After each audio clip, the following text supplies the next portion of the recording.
José Manuel, hablando sobre esta iniciativa para retomar el tema de la tortura en Guanajuato, armonizarla con una ley general y los casos que se han presentado en Guanajuato con una Procuraduría de los Derechos Humanos que en sus recomendaciones no se atreve a mencionar casos de tortura como tortura, sino como violaciones a la integridad física, personales, pero vemos dentro de la narrativa que se utilizan electroshocks, bolsas en la cabeza, bueno, en fin, una serie de actos que están totalmente relacionados con dañar la integridad física y son actos de tortura. ¿Tu opinión al respecto como especialista en estos temas? Sí, bueno, primero la propuesta de ley y el rol de la Procuraduría, que en realidad lo tenemos que ver en conjunto, pero bueno, me aboco al tema de la ley. Pues me parece, en primer lugar, muy bueno que exista una iniciativa por primera vez en el estado de Guanajuato que tenga que ver con temas de prevención de tortura. En realidad, el Estado mexicano como tal, desde el 2006, me parece, ratificó un protocolo facultativo que tiene que ver con la prevención de tortura, para prevenir tortura, tratos crueles, inhumanos y degradantes. Y con esto se obligó a constituir un mecanismo nacional de prevención de tortura, tratos crueles, inhumanos y degradantes. En el caso de México, descansa en la Comisión Nacional de Derechos Humanos. Entonces juega un rol muy importante, pues el homólogo, el alter ego a nivel nacional de la Procuraduría de Derechos Humanos. Muy importante que exista una iniciativa, muy importante que exista una propuesta en la que se hable de las responsabilidades de la Fiscalía especializada para temas de tortura, pero que también se hable de la Comisión de Atención a Víctimas y bueno, también por ahí que toque, aunque sea nada más de ladito, el tema de la Procuraduría de Derechos Humanos del Estado de Guanajuato. Digo de ladito porque creo que no es suficiente, más adelante lo puedo profundizar. Esa es la parte positiva de que exista esta ley. La parte positiva también, ahí creo que sí hay que encomiarlo, es que se proponga un registro en Guanajuato, como en el país, pero en Guanajuato es dramático, no tenemos un registro adecuado de los casos de tortura, tratos crueles, inhumanos o degradantes, y en donde no hay datos es muy difícil tener soluciones, ya digamos, paliativas o de prevención. Eso lo hace muy bien. Quizá, o me atrevería sin el quizá a aseverar que lo que no está muy bien de esta propuesta de ley es, primero, que este registro se diga que lo va a coordinar y lo va a dirigir estricta y únicamente la Fiscalía Especializada de Tortura.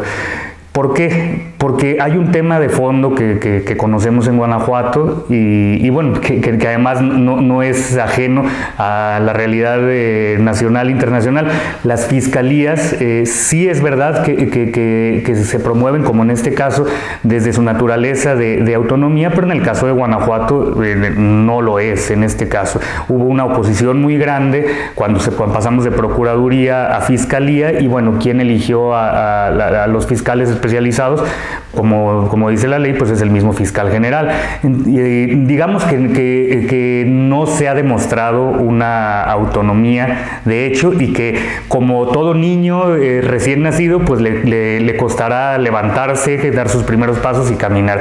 Entonces, dejar este registro es mucha responsabilidad. En otros países sí es bueno que lo tengan en las fiscalías, no digo que no, pero se acompaña de la academia, de organizaciones de sociedad civil. ¿Por qué? Porque como todos sabemos, el manejo de información es muy delicado en estos casos y cuando no hay confianza, pues se puede utilizar incluso para lo inverso, lo que no se quiere. Por otro lado, me llama mucho la atención que si bien hay un enfoque en estándares internacionales de tortura, de prevención de tortura, y se habla del protocolo de Estambul en el artículo 14 de esta propuesta, que no sé si es decreto o ley, porque de repente habla que es decreto y luego que es ley, tendrían que ponerse de acuerdo jurídicamente en qué es lo que la modalidad, digamos, en la que le quieren presentar esta propuesta y cuáles son los alcances. Pero bueno, solo se menciona, y se menciona muy, muy puntualmente. No se habla, por ejemplo, de la convención en general, pero se nota claramente que esa debe ser la inspiración. No habla, y aquí sí profundizo en el rol de la Procuraduría de Derechos Humanos, no habla detalladamente de quién o qué institución o qué instituciones, más allá de la comisión de víctimas, de atención a víctimas, va a hacer las visitas a los centros en donde se encuentren detenidas las personas, que, ojo, no son los cerezos, las cárceles nada más, sino también se habla de los lugares, los separos a nivel municipal, por ejemplo, de los hospitales psiquiátricos, de los centros de retención migratoria. O sea, hay, en cualquier lugar en donde haya gente detenida o resguardada, allí tiene alcance este tema de prevención de la tortura, y el protocolo facultativo de prevención de la tortura lo dice claramente. Entonces, se necesita que haya visores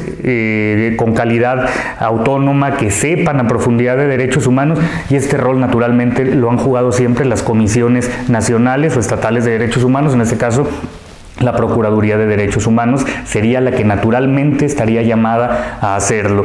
Pero además, dentro de estas facultades inspiradas en los estándares de prevención de tortura a nivel internacional, estaría el desarrollar informes periódicos. ¿Cómo se realizan estos informes? Pues a través de estas visitas, pero a través de datos estadísticos que existan en el registro. Entonces es clave que la Procuraduría Estatal de Derechos Humanos jugara ese rol. Pero además, el estándar internacional nos dice que también deberían de tener la facultad, la capacidad de presentar propuestas de leyes y de mejoras de política pública. ¿Para qué? Para coordinar este tema de la prevención de tortura. Otro tema importante que yo creo que es positivo que maneja la ley es que le pide programas a las instituciones, a los municipios, a la Secretaría de Seguridad Pública para prevención de tortura. Sin embargo, quien lo tiene que monitorear pues es esta instancia autónoma, la Procuraduría, o hablemos, quitémosle ya entonces el nombre de la Procuraduría, habría que ver la Procuraduría cómo se siente con este mandato natural que debería de tener, pero si no, se puede generar una comisión con expertos de la academia, de sociedad civil y con gente cualificada y reconocida públicamente para que haga este reconocimiento. Y no sería nada más el rol de una ONG que está detrás, sino que esto, si fuera parte de la ley, sería un consejo de ciudadano para la prevención de tortura, y les tendrían que permitir el acceso a todas las investigaciones, les tendrían que permitir las visitas a todos los centros de detención, y tendrían que tomar muy en cuenta todos los informes y propuestas que esta instancia hiciera. También me parece que queda de ver esta ley en este tema del relacionamiento con el Mecanismo Nacional de Prevención de Tortura, que como ya decía, en el caso de México lo lleva la Comisión Nacional de Derechos Humanos en su tercera visitaduría. ¿En dónde está estas responsabilidades de coordinación, de generar un plan de trabajo conjunto, de facilitarle la información, el organizarle las visitas? No queda muy claro. Si bien es cierto, la Procuraduría de Derechos Humanos tiene ese rol ya ratificado, algo que es su obligación, ¿verdad? El facilitar este trabajo a la Comisión Nacional, debería en esta ley incluirse ese rol tan importante, porque se deriva pues de un compromiso internacional que para la característica de nuestro país, que asume los tratados internacionales y los compromisos internacionales como ley suprema, pues es obligatorio. Entonces esta parte me parece que es fundamental. Y por último, solo recalcar que para que esta propuesta de ley fuera de la mejor utilidad, tendría que respetar todo esto que hemos hablado, pero sí quisiera ponerle un acento y hacer un énfasis. La sociedad civil organizada es fundamental en los temas de prevención de tortura. En otros países vemos que hay comités de familiares que son los que se encargan de denunciar, de dar seguimiento, de monitorear. No podemos dejarlos a un lado. Esta ley no los contempla. Los estándares internacionales nos hablan si hacemos esto, de que si hacemos esto con un enfoque basado en derechos humanos, la sociedad civil tiene que estar. No podemos dejar de pensar en que debería de haber al menos, aunque sea esta propuesta con las potencialidades de mejora que acabo de hablar, que no hubiera un consejo dentro de este mismo formato de ley, un consejo de expertos y de sociedad civil. Ahondando más sobre el papel que ha jugado hasta el momento la Procuraduría de los Derechos Humanos en Guanajuato, aunque no existía una ley en concreto para atender este tema, o no existe, todavía apenas es una iniciativa, sí hay artículos del Código Penal que sancionan la tortura y que hablan sobre el tema, sobre este tema. Sin embargo, la Procuraduría de los Derechos Humanos, en las recomendaciones que ha emitido durante el 2018 y lo que va del 2019, son creo que 2 casos en los que menciona nada más la palabra tortura.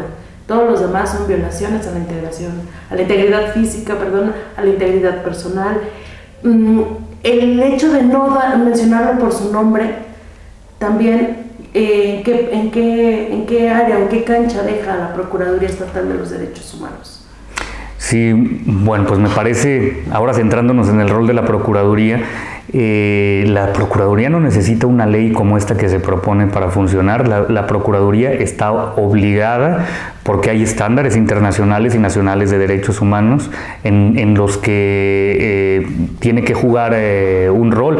El hablar de tortura expresamente es una deuda, y lo hemos visto en varias de las recomendaciones que hace. Como mencionabas previamente, se habla de temas de integridad física, temas muy generales, le dan la vuelta, no hablan de tortura, tratos crueles, inhumanos o degradantes.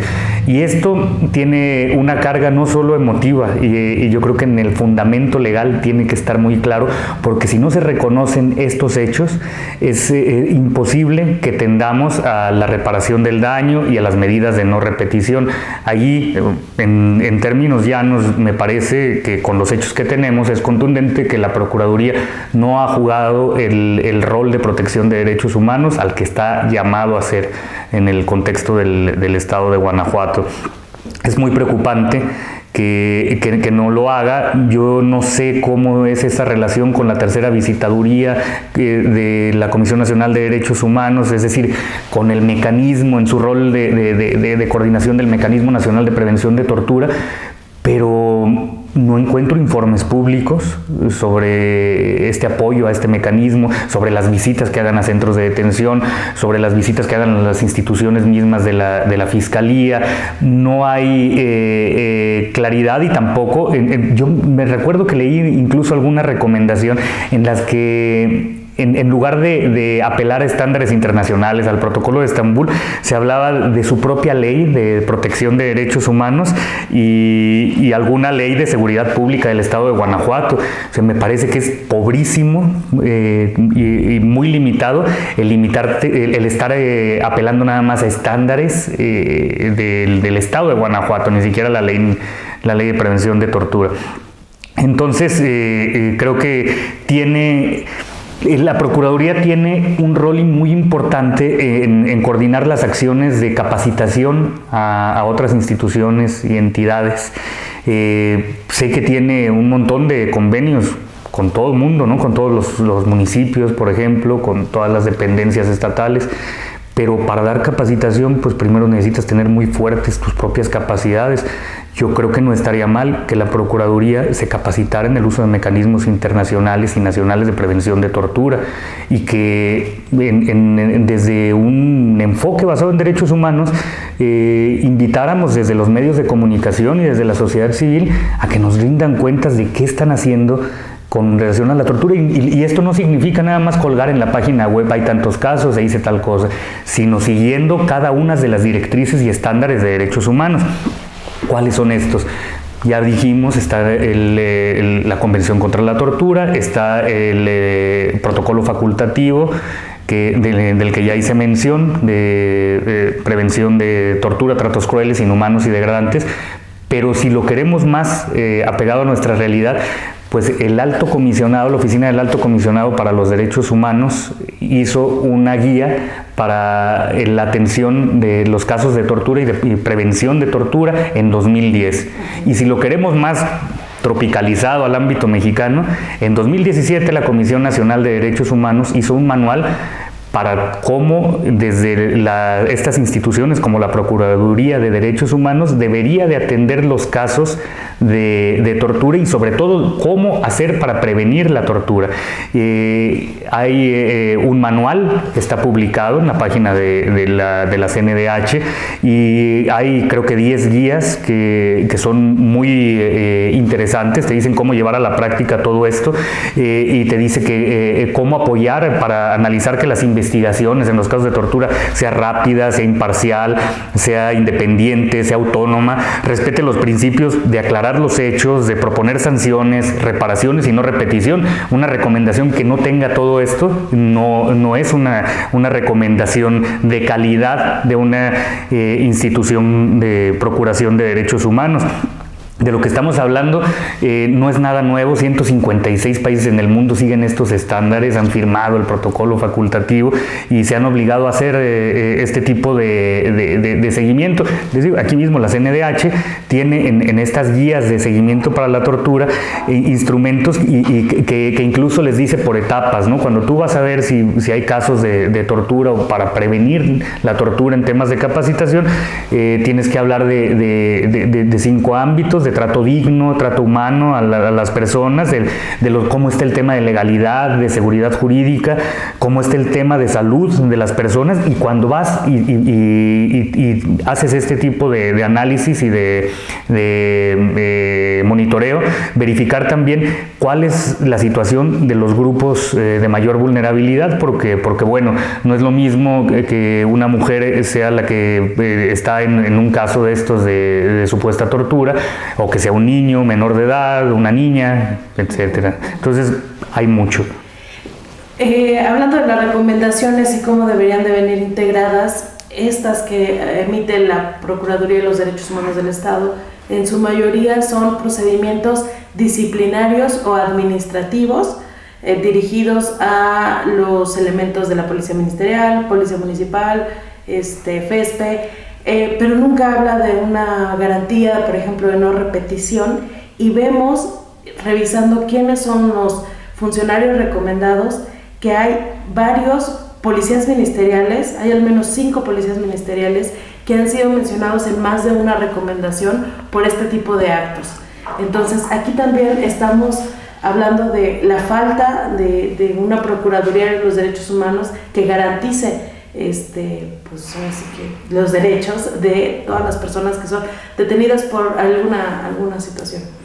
Sí, yo creo que por eso haría hincapié en el tema de la capacitación a la misma Procuraduría Estatal de Derechos Humanos, porque me parece, y lo he notado al dar seguimiento a las recomendaciones, este tipo de recomendaciones son más de la Oficina de Asuntos Internos de una dependencia, ¿no? Son cosas internas a nivel de una entidad institucional. La Procuraduría tiene para mucho más, o sea, la judicialización de los casos, el seguimiento, el monitoreo a estos, el vincular a otros poderes y a otras entidades sería fundamental.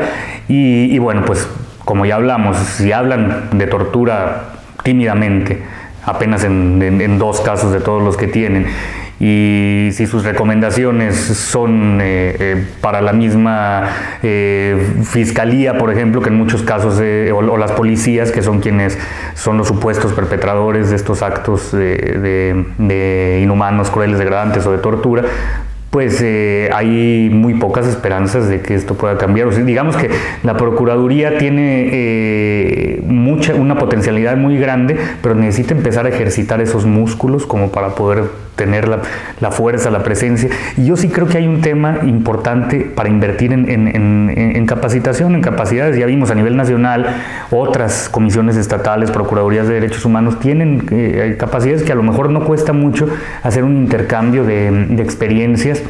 No cuesta mucho hacer una transferencia de conocimiento. Estoy seguro que en donde yo me desenvuelvo, que es con entidades, organismos internacionales de derechos humanos, de mil amores y con la mejor gana, podría venir la Oficina del Alto Comisionado de los Derechos Humanos, la Comisión Interamericana de Derechos Humanos, el Instituto Interamericano de Derechos Humanos, el CEGIL, un montón de entidades, de organizaciones que podrían apoyar en sentar las bases para de verdad contar con una procuraduría que tenga muy claro el know-how y una hoja de ruta de cómo trabajar el tema de reacción ante casos de tortura y el tema de prevención. Es un tema de método. Sí, es un tema de método, pero también es un tema de voluntad política. Y yo en ese tema no soy experto, pero también porque los que saben de esto lo analicen. Si no es un tema de capacidad, entonces es un tema de voluntad política. ¿Algo más? No, ya. ¿Terminó?